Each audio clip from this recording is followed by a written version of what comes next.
Hi dear friends, मैं Rahul sir आप सभी का स्वागत करता हूं। आज के क्लास में हम लोग देखेंगे सक्षमता 5 के लिए कक्षा 1 to 5 का स्पेशल क्लास जो कि इन्वायरमेंटल स्टडीज़ और जनरल साइंस का होगा। सक्षमता 1, 2, 3 और 4 में ठीक इसी प्रकार का प्रश्न पूछा गया। आपको मेनली 2 और 1 को नहीं देखना है, 3 और 4 के प्रश्न पत्र को देखिए और जो नए तरीके से मैं आपको तुक्का साथ में लाइव क्लास पीडीएफ देता हूं उसे ध्यान से देखिए। आपका मार्क्स 120 प्लस आसानी से आएगा।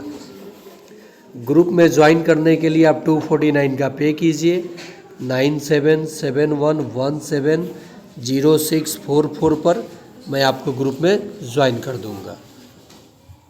भारत में सबसे ऊंचा बांध है, तो देखिए इन चारों में देखा जाए तो भाखड़ा बांध है, गुरुत्वाकर्षण सबसे सीधा गुरुत्वीय बांध। लेकिन भारत में सबसे ऊंचा बांध की बात करें तो भागीरथी नदी पर टिहरी बांध का नाम आता है, टिहरी बांध जो कि उत्तराखंड में है। तो ऑप्शन में तो टिहरी नहीं है, तो इन चारों ऑप्शन को देखा जाए तो इसमें भाखड़ा आप लगा सकते हैं, लेकिन नियमतः प्रश्न के अनुसार देखा जाए तो इसका उत्तर सही नहीं है।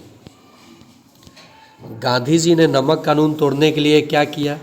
तो साबरमती आश्रम से वो दांडी गए, जिसे हम लोग दांडी मार्च के नाम से जानते हैं। इसे सविनय अवज्ञा आंदोलन यानी 1930 आप कहते हैं। चलिए अगला प्रश्न देखते हैं। अगला प्रश्न है, निम्नलिखित में से कौन सा जल प्रदूषण का प्राथमिक कारण नहीं है? तो भूजल पुनर्भरण प्राथमिक कारण नहीं है। ठीक है, अगला प्रश्न देखते हैं। पेट का ऊपरी हिस्सा डैश से जुड़ता है? तो ग्रासनली श्वास से जुड़ता है। यहीं पे मैं तुक्का की बात करूँगा। यदि आपको एग्जैक्ट उत्तर पता नहीं है तो आप लंबाई में देख लीजिए, जो सबसे बड़ा ऑप्शन होगा वो लगभग सही होता है। तो तुक्का आपको ABCD 1 2 3 4 नहीं करना है। और सक्षमता 5 का एग्ज़ाम भी होली के बाद होगा और ऑनलाइन मोड में ही होगा, यानी CVT के माध्यम से ही एग्ज़ाम होगा। यदि आप 100% सफल होना चाहते हैं तो इस चैनल को सब्सक्राइब करके बेल आइकन प्रेस कर लीजिए। नेक्स्ट है, एशिया की पहली भूमिगत जल विद्युत परियोजना भारत के निम्नलिखित में से किस राज्य में स्थित है? तो हिमाचल प्रदेश में। कहाँ स्थित है? हिमाचल प्रदेश में। राष्ट्रीय बाल श्रम उन्मूलन प्राधिकरण का गठन कब हुआ? तो ये 26 सितंबर 1994 को हुआ।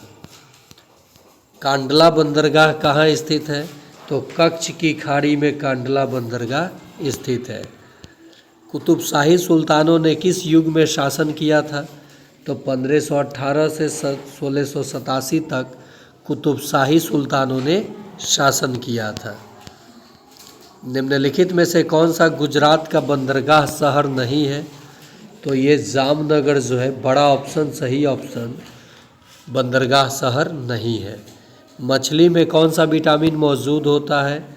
तो विटामिन डी और ए, विटामिन डी और ए, यह नियासिन नहीं विटामिन हो जाएगा।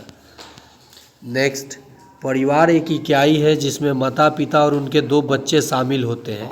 यह कथन है गलत है, क्योंकि परिवार कई प्रकार के होते हैं, एकल परिवार और बहु परिवार। कोई भी परिवार को केवल एक ही प्रकार के रूप में वर्गीकृत नहीं किया जा सकता। बड़ा ऑप्शन सही ऑप्शन। पारिवारिक शिक्षा के साथ क्या जोड़ा जाना चाहिए ताकि परिणाम बेहतर हो सके? तो सूचना प्रौद्योगिकी। अगला प्रश्न है, निम्नलिखित में से कौन सा पादप प्रोटीन का मुख्य कार्य है? तो पादप प्रोटीन यानी पौधों से जैव रासायनिक प्रतिक्रियाओं को उत्प्रेरित करना। बड़ा ऑप्शन सही ऑप्शन। निम्नलिखित में से कौन सा ईंधन पर्यावरण के अनुकूल है तथा पेट्रोल और डीजल की तुलना में कम महंगा है? तो प्रोपेन और इथेनॉल। बड़ा ऑप्शन सही ऑप्शन। आप देख सकते हैं इतने कम प्रश्नों में इतने बड़े ऑप्शन सही हो रहे हैं, तो आप किसी दो सब्जेक्ट पे अपना पकड़ बनाइए। लगभग 50 प्रश्न पर्यावरण और साइंस मिलाकर होता है। गणित लगभग 30 से 35 प्रश्न होता है सामान्य अध्ययन मिलाकर। इन दोनों में से 80 में आप 40 ला दीजिए और उसके बाद अगर खाली तुक्का भी मारेंगे सभी विषय में तो आपका 90-100 तक अंक आराम से चला जाएगा। निम्नलिखित में से कौन सा खाद्य घटक कोई पोषक तत्व प्रदान नहीं करता? तो ये पानी और रफेज। क्या हो जाएगा? पानी और रफेज कोई भी पोषक तत्व प्रदान नहीं करता है। सबसे ज़्यादा खेले जाने वाले बोर्ड गेम्स में से एक 13वीं शताब्दी में संत ज्ञानदेव द्वारा बनाया गया था, तो सांप सीढ़ी का खेल। निम्नलिखित में से कौन सा मैक्रो न्यूट्रिएंट्स सामान्यतः मिट्टी में पाए जाते हैं? तो नाइट्रोजन, फास्फोरस और पोटासियम। बड़ा ऑप्शन सही ऑप्शन। अगला प्रश्न, उस मछली का नाम बताइए जो केवल साफ पानी में रहती है? तो ट्राउट। ट्राउट जो है केवल साफ पानी में रहती है। डैश वह ऊर्जा है जो किसी वस्तु में उसकी गति या उसकी स्थिति के कारण उत्पन्न होती है? तो यांत्रिक ऊर्जा। देखिए मैकेनिकल एनर्जी जो होता है, यांत्रिक ऊर्जा, उसे आप लोग काइनेटिक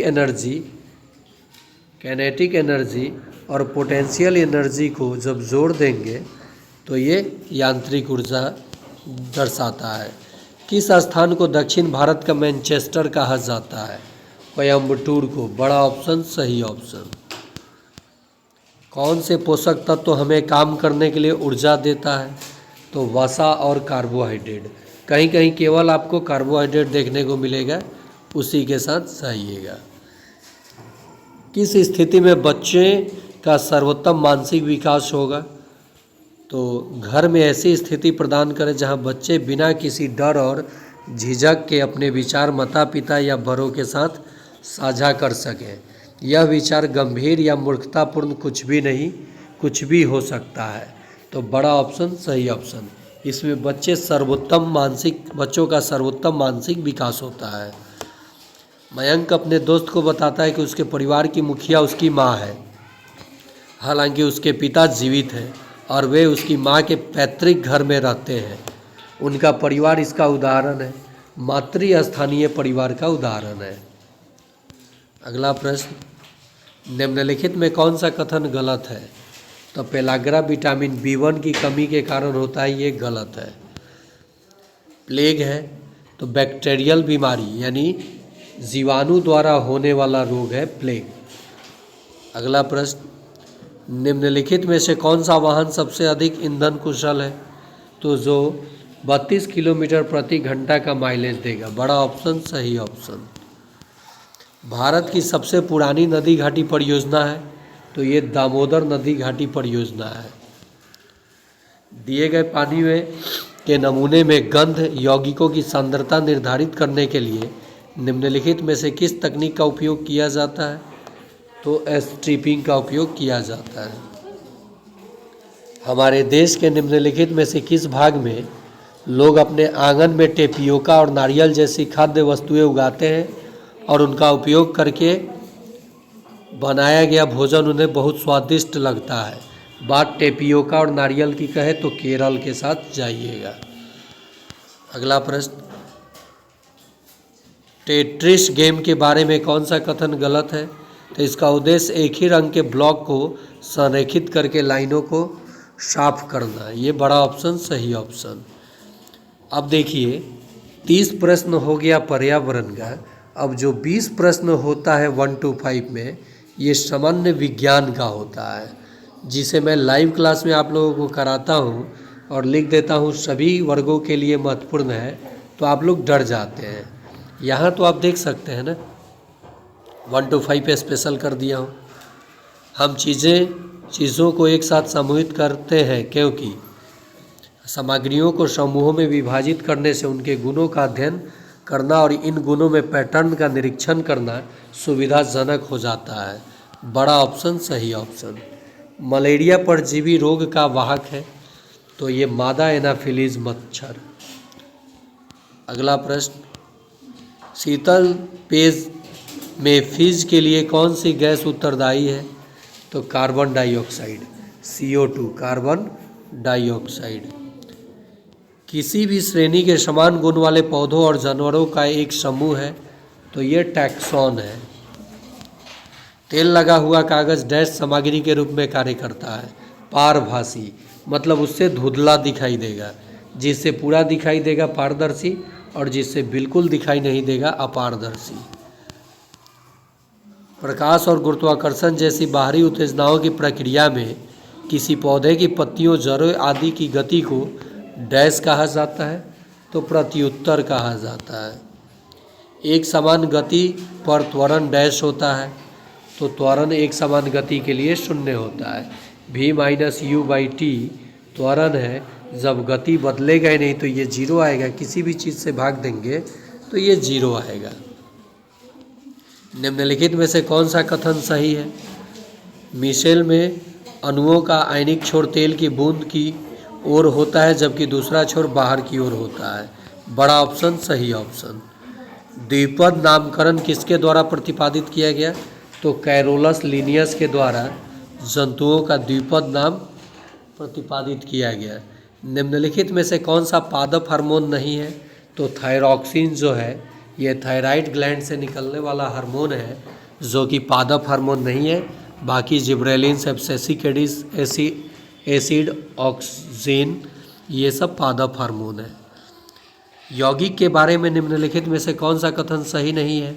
यौगिक के गुण उनके घटक तत्वों से भिन्न होते हैं, ये सही नहीं है। नेक्स्ट, वे सामग्रियाँ जो प्रकाश को अपने से होकर गुजरने नहीं देती अपारदर्शी कहलाती हैं।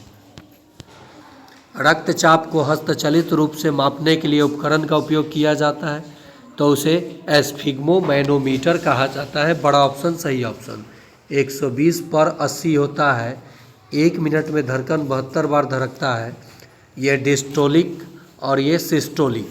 तो डायस्टोलिक जो होगा 120 होगा, और सिस्टोलिक जो होगा 80 होता है। इससे अधिक होगा तो बीपी हाई, इससे कम होगा तो बीपी डाउन। विटामिन ई को किस नाम से जाना जाता है? तो टेकोफेरॉल के नाम से विटामिन ई को जाना जाता है। दूध में खनिजों पर ताप उपचार के परिणाम स्वरूप डैश होता है? पनीर बनाने की विशेषताओं का नुकसान होता है। बड़ा ऑप्शन सही ऑप्शन।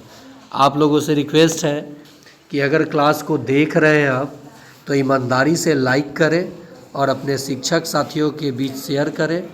साथ ही साथ चैनल को सब्सक्राइब नहीं किए तो कर लें, आपको काफ़ी फ़ायदा होगा। वयस्क को प्रतिदिन कितना फाइबर खाना चाहिए?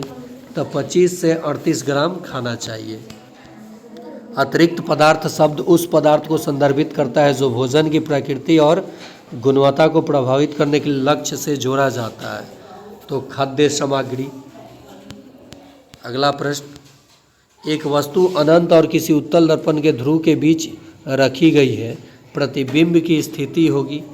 तो दर्पण P और F के बीच रखी गई है, तो दर्पण के पीछे बिंब, तो दर्पण के पीछे, और जो इमेज बनेगा वो आभासी बनेगा यानी काल्पनिक, और वस्तु से बड़ा सीधा। और जो दर्पण होगा अगर पूछ दे तो अवतल दर्पण होगा। क्या होगा? अवतल दर्पण। और आज का सेकेंड लास्ट प्रश्न, मेटाबॉलिज्म से क्या तात्पर्य है? तो ऊर्जा के प्राप्ति या विमोचन। और अंतिम प्रश्न है, लिपोलिसिस के लिए जिम्मेदार एंजाइम है? तो लिपेज, इसके लिए लिपोलिसिस, लिपेज। तो ये रहा आप लोगों के लिए 50 पर्यावरण और विज्ञान, पर्यावरण का 30 और विज्ञान का 20 प्रश्न। ठीक है। और इस 50 में से आपके एग्ज़ाम में कम से कम 15 से 20 प्रश्न सेम टू सेम और भाषा घुमा करके प्रश्न आपको दिया जाएगा। एग्जामिनर समय ले रहा है, होली के बाद आप लोगों का एग्ज़ाम होगा, आप लोग तत्पर रहें। अगर 100% रिजल्ट पाना चाहते हैं तो इस चैनल को ज्वाइन करें, सब्सक्राइब करें, लाइक शेयर करना ना भूलें। धन्यवाद।